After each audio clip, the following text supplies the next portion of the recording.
네, 설교를 한 지 20년이 넘었는데 오늘은 조금 많이 떨립니다. 보통 다른 교회는 이 강단이 위에 있지 않습니까? 그래서 성도님들을 이렇게 아래로 좀 볼 수 있는데 우리 교회는 쭉 이렇게 올라가면서 마치 극장처럼 성도님들 저절로 우러러 볼 수밖에 없는 겸손하게 말씀 전할 수 있는 환경 주셔서 하나님께 감사드립니다. 매주 수요일마다 계속해서 고린도전서 말씀을 묵상하고 있습니다.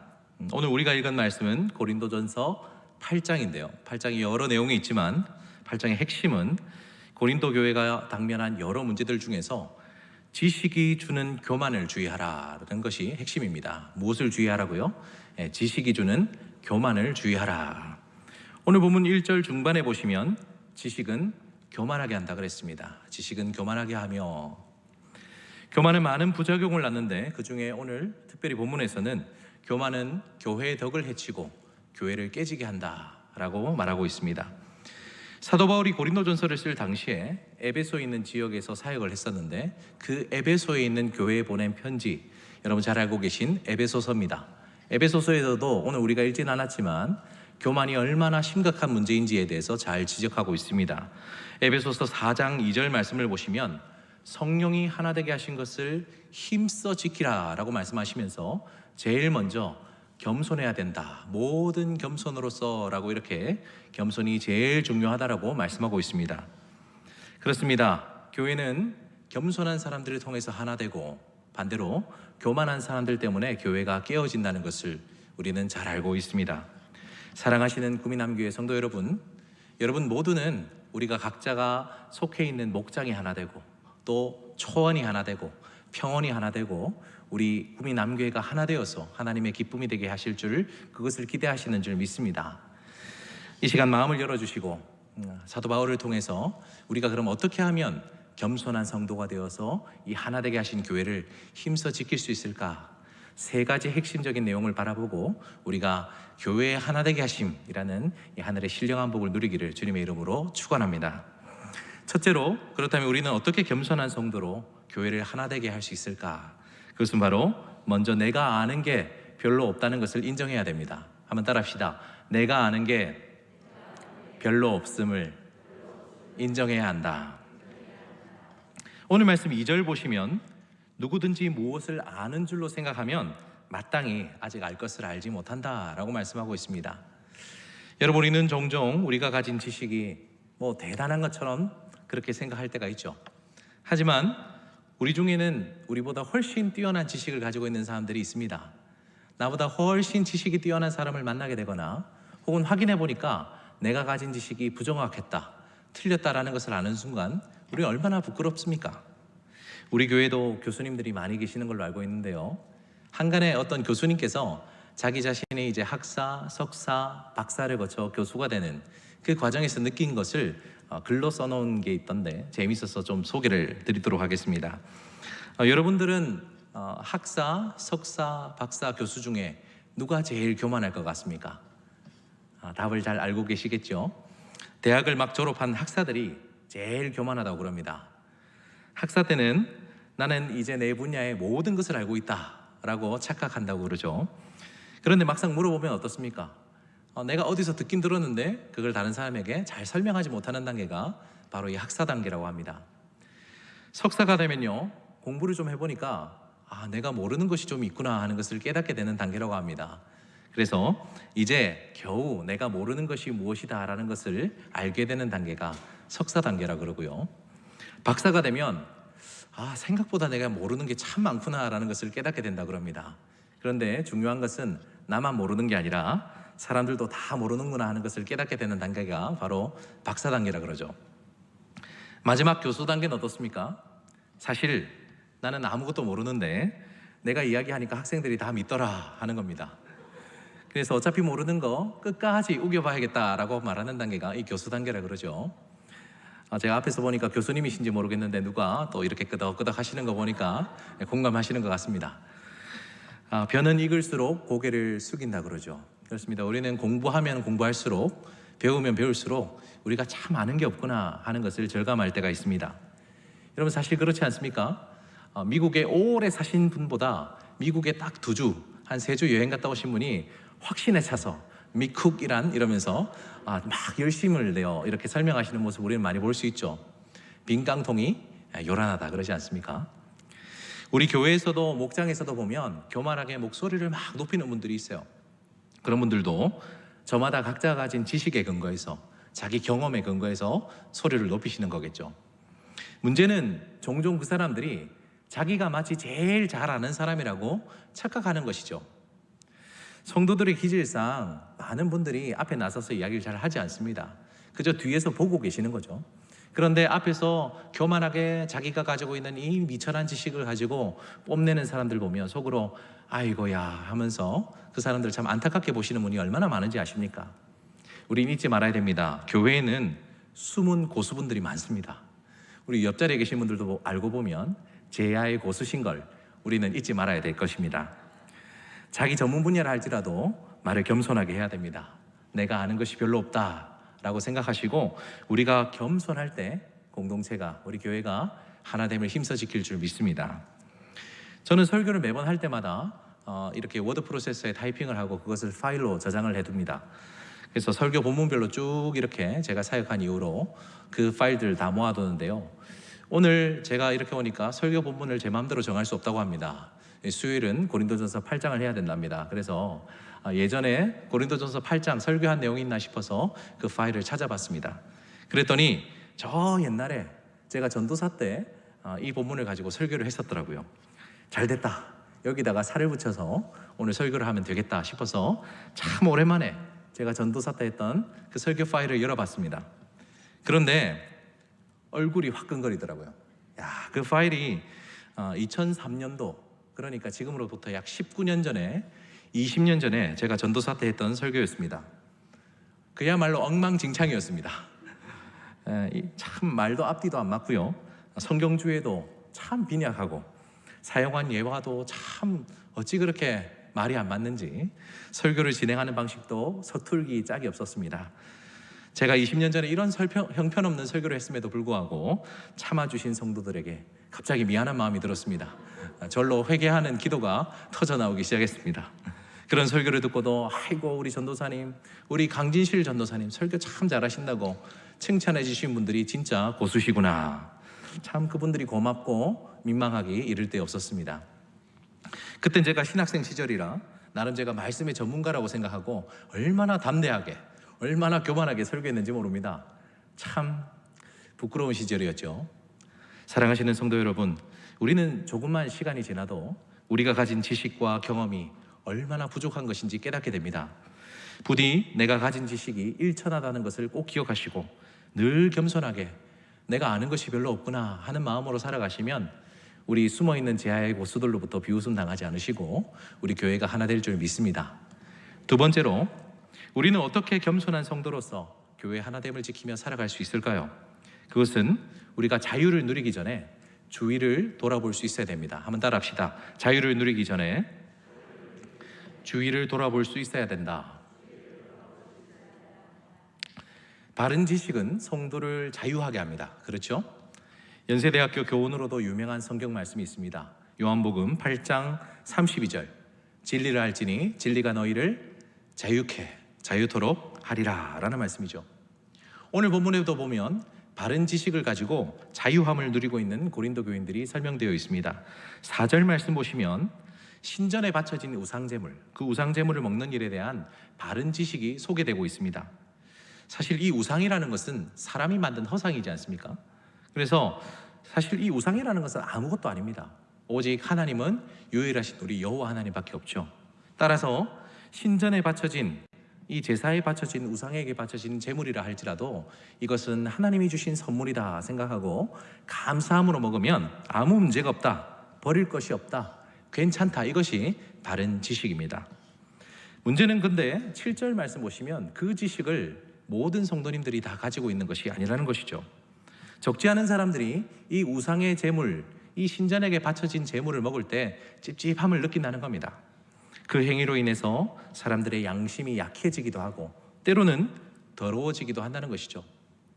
바른 지식은 그 지식을 가지고 있는 사람은 자유케 할지 모르겠지만 그 지식을 따라 자유를 마음대로 사용해버리면 충분히 그 지식을 자기 것으로 소화하지 못한 믿음이 연약한 성도들에게 큰 시험거리가 될 수 있다. 9절에 보시면 그를 걸려 넘어지게 할 수 있는 것이다 라고 말씀하고 있습니다. 이것이 지식이 가지고 있는 한계라고 할 수 있습니다. 저는 오늘 설교를 통해서 지식을 무시하거나 반지성주의를 추구하자는 말씀을 드리는 것이 아닙니다. 여러분, 지식은 성도의 자유를 위해서 아주 유익하고 중요한 것입니다. 하지만 기억할 것이 자칫 잘못하면 이 지식은 성도를 교만하게 하고 또 지식이 없는 연약한 성도들을 때로는 걸려 넘어지게 실족하게도 할 수 있다는 것을 꼭 기억해 주시길 바랍니다. 제법 오래된 저희 이야기를 하나 소개해 드리도록 하겠습니다. 제가 2000년도 고신대학교 공공학번으로 입학을 했습니다. 지금으로부터 20년 전 이야기입니다. 파릇파릇한 20살 신학교 1학년 시절의 이야기입니다. 저는 1학년 때 기독교 동아리, 어디라고 말은 하지 않겠습니다. 기독교 동아리에 들어서 그때 당시에 유행하던 기독교 세계관이라는 것을 공부하게 되었습니다. 그때 읽었던 책이 제임스 사이어가 지었던 기독교 세계관과 현대사상, 알버트 월터스가 쓴 창조, 타락, 구속, 이런 책들 여러분들도 읽어보셨을 줄 압니다. 그 책을 읽으면서 기독교 세계관에 대해서 배울 수 있었습니다. 저한테 마치 신세계와 같은 그런 지식들이었습니다. 기독교 세계관을 공부하면 아주 중요한 개념이 등장하는데요. 그것이 바로 구조와 방향이라는 것이 있습니다. 좀 편하게 말씀드리면 구조라는 것은 하나님이 지으신 모든 것은 선하다, 가치 중립적으로 봐야 된다는 것인데요. 이 선한 구조를 어떤 방향으로 쓰느냐에 따라서 그것은 선한 일이 될 수도 있고 악한 일이 될 수도 있다. 그래서 우리에게 중요한 것은 구조가 아니라 방향이다라는 그 말이죠. 모르핀을 예를 들어보겠습니다. 이 모르핀을, 그 구조는 하나님이 선하게 창조하신 것인데 가치 중립적인 것인데 이것을 환자들을 위해서 선하게 사용하면 진통제가 될 수 있지만 이 모르핀을 극단의 쾌락을 누리기 위한 악한 용도로도 쓸 수 있다는 것이죠. 따라서 우리가 문화를 바라볼 때 성속구별, 이원론적으로 볼 것이 아니라 어떤 것은 거룩하고 어떤 것은 또 속되다, 성속구별할 것이 아니라 모든 것은 선하게 창조된 하나님의 아름다운 구조이니 이 구조를 존중하고 우리가 방향을 잘 써야 된다. 원래 하나님이 목적하신 대로 모든 것을 선한 방향으로 써야 된다. 그래서 이 문화를 우리가 무조건 금지하고 또 우리가 터부시 여길 것이 아니라 하나님의 영광을 위해서 그리스도를 따르지 않는 모든 그리스도를 대적하여 높아진 것을 사로잡아서 하나님께 영광 올리드리는 그런 문화적인 자세를 취해야 된다. 참 좋은 공부를 했었습니다. 저는 대학 와서 이런 기독교 세계관 공부, 구조와 방향 이런 말을 처음 들었습니다. 저는 어려서부터 술, 담배는 절대 안 되고 주일에는 돈도 써서는 안 되는 그런 엄격한 청교도적인 신앙을 물려받았기 때문에 이런 기독교 세계관 같은 가르침들은 저에게 굉장히 신선하고 또 유익한 공부가 되었습니다. 재밌게 배웠죠. 열심히 배웠습니다. 그저 지식으로 받아들였던 겁니다. 그런데 이게 시간이 좀 지나서 사고가 났습니다. 실전에서 문제가 생겨버린 것이죠. 기독교 세계관을 잘 배웠던 이 기독교 동아리 선배가 자기 후배들을 초대했던 것입니다. 저도 역시 포함되어 있습니다. 저는 가정교육을 잘 받았기 때문에 남의 집에 갈 때는 빈손으로 가지 않고 먹을 걸 사갔습니다. 제 분명한 기억에 할 것 같으면 100% 포도주스, 델몬트 주스를 사서 갔던 것 같습니다. 그래서 이 포도주스를 같이 나눠 먹고 있는데 이 선배가 방에서 자기가 먹던 와인병 하나를 쓱 꺼내는 겁니다. 그러면서 제가 사온 이 포도주스에다가 이 와인을 따라주면서 휘휘 섞어주더니 먹으라는 거예요. 훨씬 아까보다 향이 좋을 것이다 그랬습니다. 그때 저는 20년간 살면서 가장 심각한 결정을 앞두고 있었습니다. 이 잔을 마셔야 되나 마시지 말아야 되나. 20년간 지켜왔던 나의 신앙의 정절을 깨야 되는가. 갑자기 왕의 식탁을 거절한 다니엘도 막 생각나면서 별의별 고민들이 다 찾아왔었습니다. 물론 선배의 해맑은 모습을 보니까 저를 테스트하려고 한 건 같지는 않았습니다. 저를 골탕 먹이려고, 저를 시험하려고 한 것은 아니고 이분은 이미 기독교 세계관에 깊이 심취해 있었기 때문에 저보다는 좀 더 훨씬 더 자유롭게 술에 대한 입장을 취하고 있었던 것 같습니다. 그저 좋은 뜻으로 후배 왔는데 좋은 음료를 제공하고 싶었던 것이겠죠. 그러나 그 문제는 저에게 굉장히 버거운 문제였습니다. 이제 갓 신학교를 입학한 제가 풀 수 있는, 제가 가지고 있는 신학적인 견해와 제 분별력으로는 도저히 감당하기 어려운 문제였습니다. 그런데 문제는 제 옆에 있는 동기들이 넙죽넙죽 그것을 감사합니다 하고 마시고 있는 겁니다. 이걸 안 마시려니까 저만 왠지 거룩한 사람인기 되는 것처럼 그렇게 느껴졌습니다. 선비의 호의를 무시한 당돌한 후배로 기억에 남고 싶지 않았습니다. 그 짧은 시간에 제가 배웠던 기독교 세계관을 떠올렸습니다.